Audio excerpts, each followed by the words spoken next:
The White House says U.S. President Joe Biden is not reconsidering his decision to run for another term in office. Biden is under increasing pressure to step aside after his poor performance in a head-to-head debate with Donald Trump last week. Democrats have begun to openly express their concerns about Biden's ability to do the job following a series of public stumbles in recent months. Well, here's White House spokesperson Karine Jean-Pierre responding to a New York Times report suggesting Biden was weighing up whether to continue his run. What I can say is the president is moving forward. He's moving forward as being president. He's moving forward with his campaign, as his campaign has been very, very clear about that. That's what I can speak to, and that's what I can say, and that is the president's focus. The president's focus is how does he continue to do that work, and anything else that we're hearing or that's being reported is absolutely false. Rachel Rizzo is with us now. She's a non-resident senior fellow at the Atlantic Council, joining us from Washington, D.C. today. Rachel, welcome. Now, Biden is showing defiance, as is his entire camp. They're rejecting growing pressure from Democrats and donors. Is there any way they can undo the damage done in the debate? Well, you're right. Over the last few days, President Biden has made it crystal clear that he intends to stay in this race, that he has no intention of stepping to the side.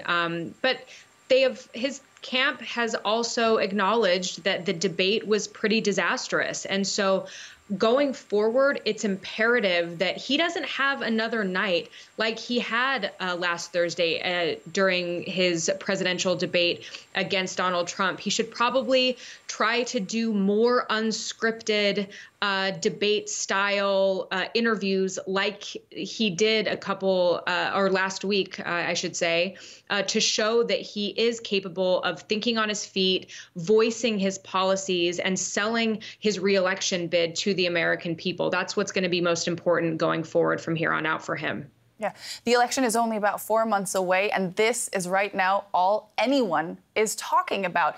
How much has this debate and the fallout of it derailed his campaign?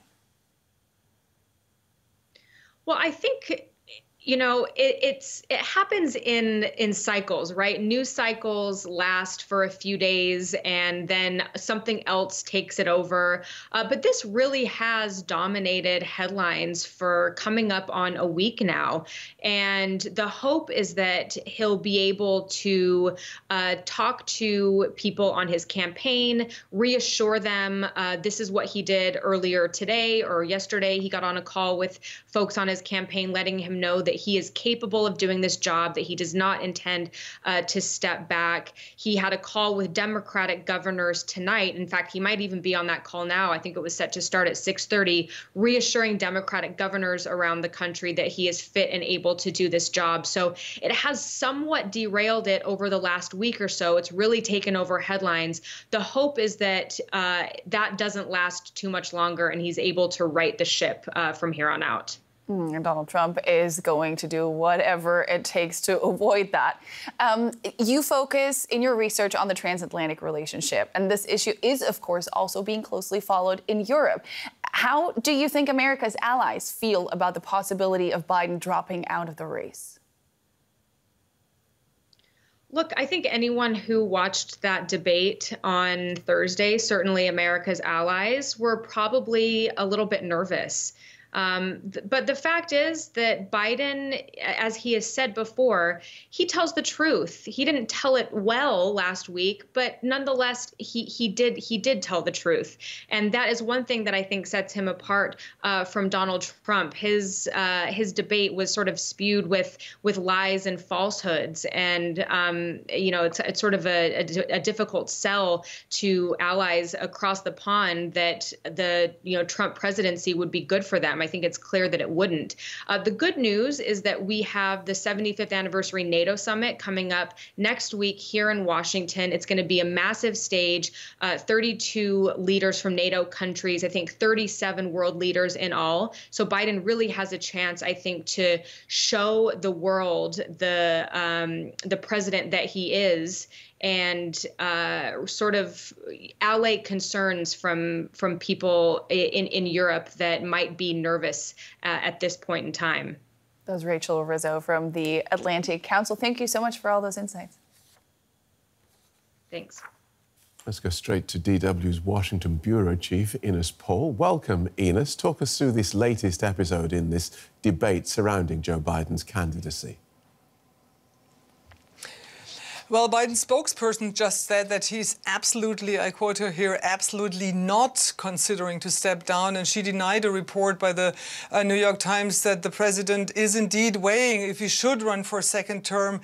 You know, there are more and more prominent Democrats who are exactly ask him to do so, like Illinois Representative Mike Quealy, for example. He said, and I quote him here, we have to be honest with ourselves. That wasn't just a horrible night. And he, of course, is referring to this debate night. And then there is, and that's even more prominent, former House Speaker Nancy Pelosi, who said that she really hears many critics' voices, even from donors. So the pressure is definitely increasing by the day, and the hope of the Biden campaign that the storm will kind of calm down is definitely not coming true, especially with polls like the latest from the New York Times, in which Donald Trump is ahead of President Biden by 6 percentage points among likely voters. OK, so the White House saying the president is definitely standing. But if Joe Biden withdrew from the race, who would replace him? If he would do that, Kamala Harris, the 59-year-old VP vice president, is definitely the top choice to replace the sitting president if he steps aside. I mean, some influential Democrats have indeed floated alternatives to Biden besides Harris, including popular cabinet members like the Democratic governor Gavin Newsom from California, or Gretchen Whitmer of Michigan, or Josh Shapiro of Pennsylvania. But, you know, trying to sidestep the current VP is really nearly impossible unless she steps down herself, which is also very unlikely. But speaking about the VP, the question then, of course, would be whom she would pick. Newsom is impossible because he is from California, as Harris herself. Gretchen Whitmer is another woman, so that's highly unlikely. So it will most definitely come down, or would most definitely come down, to a white man as vice president. OK, so this is clearly domestic US politics, but the world is watching Joe Biden's performance in this campaign. Yeah, of course, because that comes at a moment when the US and the Western alliance are facing multiple crises around the world. We just heard the report from Tanya Kremer from Gaza and Israel, and that there is, of course, the ongoing war in Ukraine caused by Russian President Vladimir Putin. Then now the increasing tensions with Iran.